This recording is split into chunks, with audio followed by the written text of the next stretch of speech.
A Red Mist of Magic by Kiersten White. I wanted to make sure I said this first name right because I know a lot of people end up doing Kirsten or Kristen. Kiersten White.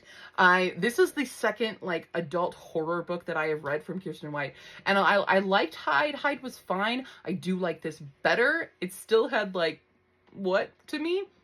This is a hot take, and it's not directly talking Mormonism, but it is definitely paralleling some Mormonism issues. Not all of them, but like I learned that Kiersten White used to be Mormon because it's in her author's note, and she was pulling a lot of inspiration from that experience into this, where we have this woman who has been living on like a ranch with her father, who was very, very ill, and she was whisked away by her father when she was 8 years old, from the Mr. Magic television show where she was a child star. And there's no record of this show, but people remember it, but no one has any documentation on it. Nobody can find anything, but there is a reunion with a special podcast happening, and she gets roped into it when two other cast members find her and bring her to go reunite with her mom, who she thought was not alive but is, and the only problem I have with this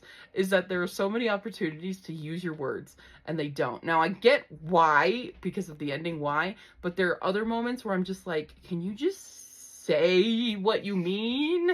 Can you just say words and not cut off these scenes before we get those answers? Because there's a lot of that happening in this. But I really did enjoy this. I was really glad that we really leaned into the paranormal side of things, which doesn't always happen for kind of suspense thriller things.